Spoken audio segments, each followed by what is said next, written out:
Okay, so now what I want to do is just talk about like the electricity, the utilities, the electric, plumbing, you know, the refrigerator, like how to use the appliances, stuff like that. So this is what this video is going to be about. So let's start with maybe the stove, okay? So the stove is fantastic. It works. It's one of the best that you can get in the market for a camper like this. But this folds up to be like a black backsplash to keep the blinds from getting dirty. And then you have a 3-burner stove. They all work off of an electric igniter. And then and it works also the same way with the stove. Now the stove, let's talk about this for just a second. The stove has a pilot light. So you do have your, where is it? Which one? This one. Okay. Yeah. So this one is going to control your stove, but you hold this thing down, it allows gas to come in. You need to light the pilot light until that starts to glow. There's a little thing down there on the end, and as it starts to glow with the pilot light, it'll get hot and then it'll remain on. Once the pilot light is lit, it'll be lit for the rest of your trip, and then you can turn this on and off. So anyway, most people don't use this. It's definitely not the best thing, best stove on the planet. It is really good at burning cookies. Yeah. So anyway, it's just not the best stove, but at least you have one. Okay, so that's how you use the stove. Stove's good, it's the oven. Yeah, the oven, yeah, that's true. So anyway, here's how you control the fan. Oh, and it's closed on the outside, so the fan is actually not blowing anything in. And then there is a light right there that we have there. Okay, so that's how you use this. Nothing to say about a microwave, pretty simple and basic. However, the microwave will only work if you are plugged into shore power. If you are boondocking, you're going to need at least a 3,500 watt generator, which we do offer a generator. You can wind up renting that from us. It will run the AC or the microwave and everything else in here, but not the AC and microwave at the same time. So everything else in the coach can be ran off that generator. It's a quiet generator. It's a Predator, same as the Honda, and it works really, really well. Very quiet, and you can use it at some campgrounds that have decibel levels. You can still use this one. Okay, so let's go to the TV in the entertainment center.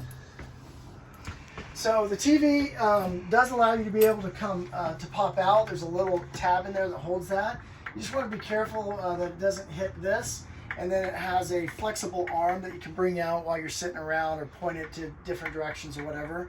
The only thing is, be very careful. Do not hit the slide in and try to slide in the slide out when this thing is not completely tucked into its position. You'll rip it right off the wall. Yeah, if you'll just come and take a look right here, there's a little button right here. This tab right here goes inside that button and you'll feel a little click.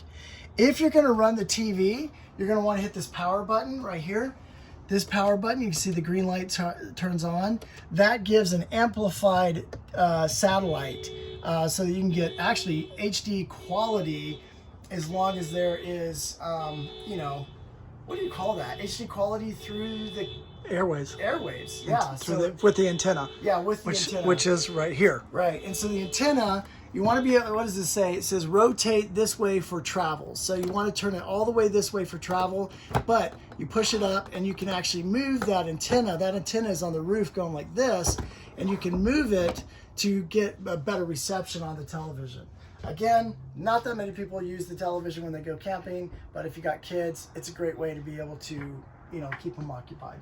So to tuck this back into position, you want to just push that back into position like that, and then it'll click it back into place. Okay, this is kind of self-explanatory. You can push power. I will say this lights up blue, and it can really irritate anybody that's sleeping on this side of the cab. But what you can do is if you just hold this down, it'll turn it off, and then that bright blue will go away. So anyway, these are different channels. These are different zones of speaker zones. So you got zone 1, zone 2, and then outside zone 3. Yep. And these are the different modes. You can have the TV go through this whole surround system. It's Bluetooth, so you can sync that up. Just look for IR. That's what it's called, IR something, 35.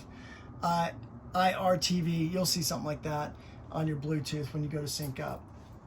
Okay, so let's go down here to the panel here. So you really shouldn't have ever come over here, but if you do and you blow a fuse, this is a fuse box. this tells you where it goes. You're usually going to see a little light that shows up here on the side. That means that fuse is blown, or just like in your house, you can have a blown fuse like that. You can reset it. So I don't know if you've ever need something like that, but if you do, that's what that's for. We've probably had one renter, I think, that's ever blown that. It's because they were running a whole bunch of space heaters through the 110. True. Yeah. And I do want to talk about the electricity real quick. So as far as I can remember, you have 110 here, you have 110 here, you have 110 here with a GFI or whatever that's called, and you have 110 here, 110 back there. And then this also has a place for a TV. If you wanted to set a TV here, you can plug it in there, but this doesn't come with 2 TVs. All right. What's your fridge? Yeah, and then also with the plug-in, we do have a 110 in here as well in the bathroom. So that's all of the plugs. Let's talk about USB ports. There are some USB ports that are in here. There's one right here. There's HDI, and then there's a 5-volt charge, which is a lot, USB port. And then you have 2 USB ports here in the storage area. Okay, what else? Yeah, fridge. So the way the fridge works, it's all automatic, okay? So they make it super simple, but what you do is you're gonna turn this on. It's gonna look automatically, is there gas or power? And the check button immediately turned off because it checked to see if there's power, and it says, nope, there's no power. You can hear it going click, click, click, click. What it's doing is trying to set the pilot light. The gas is turned off, so eventually it's gonna come up with the check light again and say it's not working. So if you just keep this on auto, that's usually the best place. You don't need unless you're just not plugged in, just force it to be on gas only. But I just leave it on auto and you're good. It does seem to cool better with electric than gas. For sure, if you're gonna charge it up with gas only, expect it to take several hours before it winds up getting even remotely cool. You will notice it will get cold. It get colder here in the freezer first. We've got some ice trays in here, and then you also have the refrigerator. And right here, if you want to look at this, this is what controls the temperature. So if you go down here, it's going to be warm. If you go up all the way here, it's going to wind up being cooler. So that's how you set the cooler. It's usually you want to put that as cold as you can get it. However, if you leave it that way, it will freeze your milk. So it gets cool. So you might need to lower that down after a while. Come with some trays in here. So actually pretty spacious refrigerator. All right, that's that. You want to go through the AC system? Let's talk about the AC system. So on the AC, let's start back here. So this is where you control the thermostat. So you've got heat, this is off, this is just running the fan, and this would be cool, okay? And then of course the thermostat, we'll put it on off, and then this would be high and low. You can barely even tell a difference between high and low, but anyway, that's how you control that thermostat. It's very simple.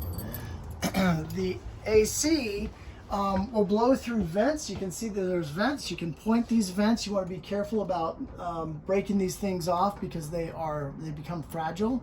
This is a new coach, so it's not nearly as fragile as it will be as it ages. But you can see right here, these are all closed up. So you just can open these vents up, and those are already open, and then it will blow air all the way throughout a vented roof, which is a really nice benefit. But say that you come in and you're like, man, I don't care about air going out there. We're cooking. I need lots of cold air here. These are fantastic. So you can open up these vents right here, and it's just going to pour down cold air right here and really cool it off fast. Okay, so that's the AC. Okay, and then also, as you mentioned, the furnace, the heater, you'll hear it all down here in this area here. And there are one vent here for the heater. There's another one right there. It's restricted, just blows a little bit of air. And then you have another vent that blows back here, and you can rotate those vents and blow them up towards the back. So, but those are all the heater vents in the area. Okay,